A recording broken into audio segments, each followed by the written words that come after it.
Go! Welcome to Sari's YouTube channel! Woo!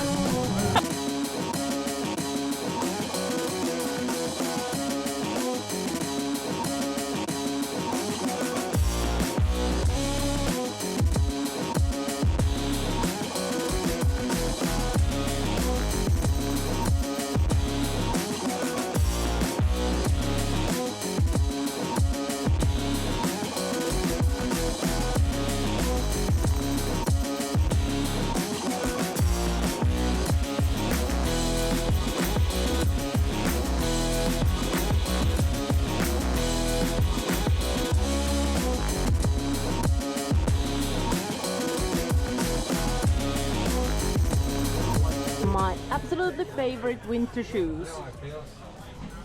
Well, mine aren't pro, but still. But these are what I use for the winter, and these are brand new. I have few models that are some years old, but the new ones look pretty nice. Invest in good shoes. You will be happy. Invest in bike shoes for biking. That's the best tip. And take a look at this bike right here. Some of you might actually already recognize it from just these short clips over here. And as you can see, it is a full suspension tandem bike, which is pretty damn crazy. And the bike is here to race, and well, who owns it? Well, of course, the owner's name is Guy Kesteven, and he's been a bike and kit tester professionally for over 27 years. Hi, Guy! Guy and Freya came to Ard Rock to do a bit of race and have some really, really good time. Yeah, you should definitely go check out Guy's channel. He's a very awesome guy. Give him thumbs up from Finland! Woo! Well, no, 'cause I didn't want to go too left and end up. He's taking it for a ride too. Could be over there. There's another one. Oh no, I'm gonna run miles away. Yeah, would have been off. Yeah, but you wouldn't have effectively.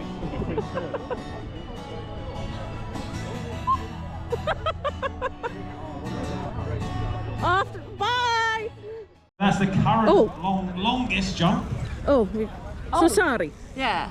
On a one to stalked as a goat. Where are you right now? On the yeah, it's been rather mental, as you would say. I've been starstruck a few times already, and I've been apologizing to people for being so thin and loud. But it just happens when I get nervous, but it's been already so great. Are you gonna insert pictures of people who you've met, or are you gonna tell the lovely people now? I'm probably gonna insert the pictures, because who knows how many more there will be. Oh yeah. So we've got 3 ticked off so far. Yeah, and it's just the Jono beginning. Jones, your friends requested at the long jump. Excuse me looking like a very excited fan. Here's Jono Jones, here's Josh Bryceland, also known as the Rat Boy, and the National Treasure Steve Pete, who actually signed this super cool poster for me. There was a signing session at his booth. So let's talk a bit about the Ard Rock Enduro race itself. There are 6 different categories you can race in, and the longest and most epic one is the Ard Rock Epic. It's full 45 kilometers, 7 stages, and total climbing of 1,500 meters, so it is a hefty race. There are also options for shorter ones with either 3 or 4 stages, and with that less climbing and less kilometers. But I was happy to see that there are also shorter options, because these damn hills are so steep to climb up that it just doesn't make any sense for a Finnish person like me.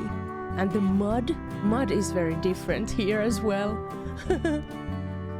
The accommodation is basically available as camping, and you will be camping under the Framington Edge hillside in several different camping areas around the place. Going back to the camping area, going to have a bit of coffee, relaxing, enjoying the rest of the evening, waiting for the rainfall to come. But so far I'd say Ard Rock is very well organized. There's lots of toilets, there's lots of room. The information about everything is pretty spot on. Like, well, I'm not racing, so I can't really go into detail with that, but maybe we can ask Joe what he thinks later on. The atmosphere is absolutely wonderful, and well, people are here for the one reason, mountain bikes. So it's a good, really feel good event. But now some kahvi. When he had the other one on, it was amazing. I was like, oh, my hat is wet, but yeah, it probably is because it's raining outside.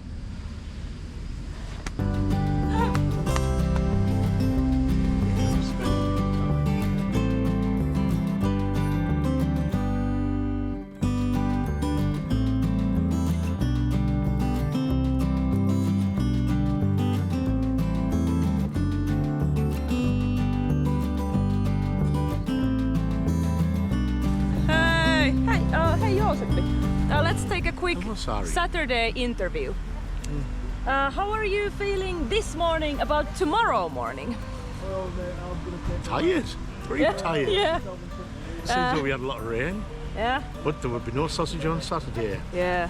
So. We have none. Exactly.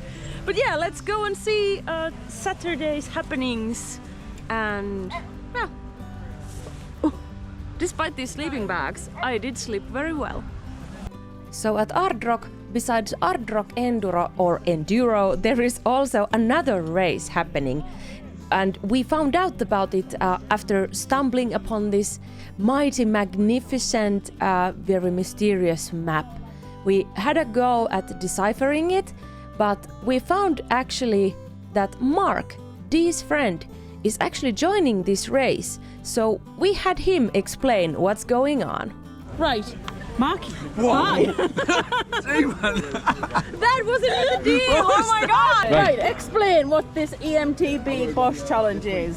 Because we were trying to figure it out earlier. Yeah. Right, so there's multiple stages with transitions that you've got to go in a certain route. So when you start here, you've got to dab here with the transponder. That starts you off. Yeah. So it's like an orienteering as well.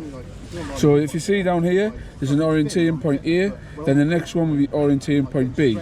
So you're coming up here, you go up Framington Edge to the very top, then you go along the wall, and then you come to B, which is the next point that you have to dab, and you've got to do it in order.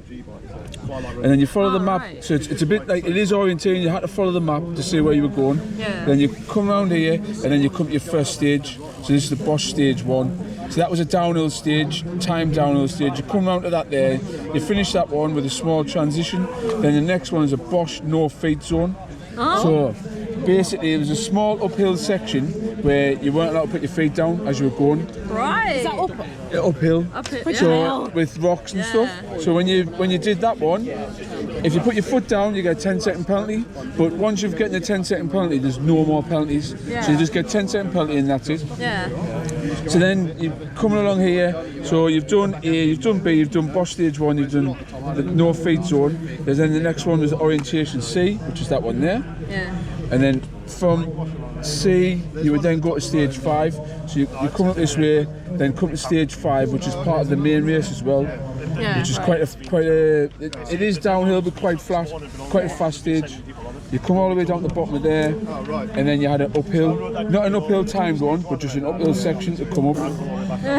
Which you then come back again, so you've done 5, so you come along till you get to 6, and then do stage 6. This is actually more complicated than I Yeah, thought. it is. So you've got to use the map. You haven't to use the map all the time and using down the side, so you make sure that you go the right thing. So you've done 5, then you do 6, then come back again, and then this is where it got complicated.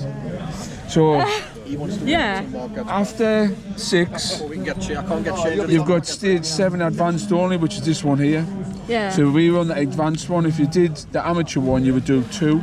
So we came up and did stage, which is actually stage 7 for the main race. Come down, and then after that you do D. So you come to that one there, then you go all the way out to E, and then there's a feed station there, and all the way out F, and then that one there is the second uphill. Really hard. That was hard. So I've got all the GoPro of all of this as well. Yeah. So there's that stage there. Come round, and then you would do G, then come round, and then do 2, round again, 1, and then back. Right, and I see that there's. I think I'd just rather do the N2 roll. Yeah. Are these the starting times? I think it's a rough guide. Yeah. It's a rough guide. So my initial start time was 8 o'clock at the start point. Yeah. So there was they had an hour of different waves going out. Yeah. And then like say you come back round and then to start and then hand your dibber in and then wait. Yeah. And then they're going to add the penalties on later once they've got all the penalties. Right. So I definitely got a 10-second penalty in that one. I couldn't not. It was really hard. And as well, Tari, this is like a proper OS map, like you know how I was showing you for when we go to the lakes. Yeah. This is proper like ordnance. So we've done 22 mile and I've still got 35% battery left with a 750 battery. Because didn't he? With all this climbing. Yeah. Nice. I don't know what the climbing was. I'd have to have a look at my watch to see, but I don't know what it was. Yeah, but it's just quite a looking bit. at the Did he, freaking hill. did he check your battery as well? How much you've used? No, so they're not bothered with that. Supposedly they're meant to check the bike to make sure it's not chipped, Right. but Yeah. I don't know if they're doing that or not. Yeah. I don't know. It's no normal. It's a race within a race. Yeah. Yeah. With a different challenge. Yeah. I do kind of like that idea. It is rough, but it's a challenge. Yeah. It's That's what it's meant to be, isn't it? So Yeah, it's the exactly, yeah. mountain bike challenge. So Yeah. they uphill sections, use your battery, not use your battery. Yeah. Yeah. Well, thanks for the explanation. We had it, to put it mildly, way different in our minds. Right. So this kind of cleared it out. But I'll send you the YouTube. Thanks. So look out for Marky on his YouTube. Yeah. I'll send it over, Will do. and then you can see the stages. Yeah. Absolutely wonderful. Yeah. Thank you very much. Hear me dying.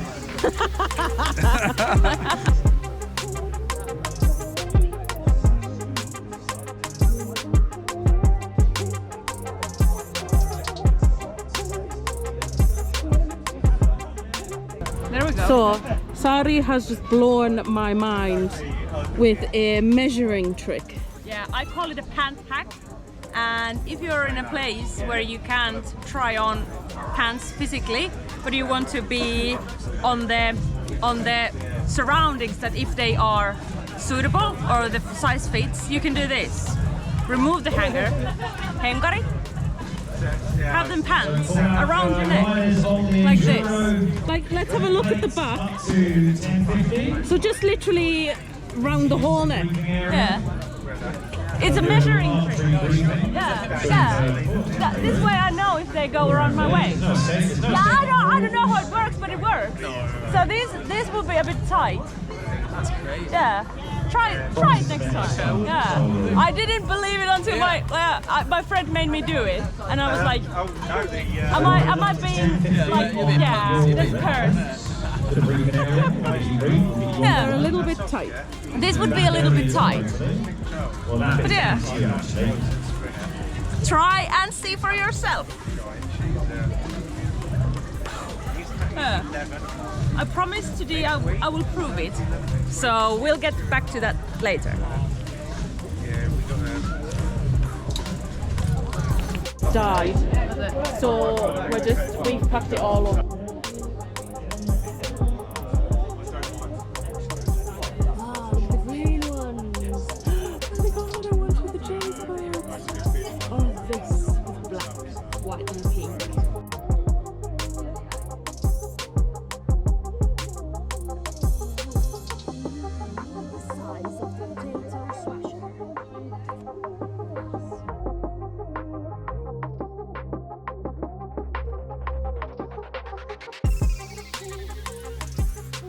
So me and Dee are now heading out for a shower and chocolate and maybe Sipsy and what is the word? Recuperating? Recuperate, yeah. Yeah. So we're heading outside for that, and after that some more muddy Swaledale Wreath Ard Rock action when Joosepi's race day is coming up. So Joosepi won't be doing any of the e-bike challenges or those. He's gonna do the 25 mile, 30 mile? Yeah. It's 30 kilometers. Yeah, 30 kilometers long race, and we'll be monitoring that from our positions. Yeah.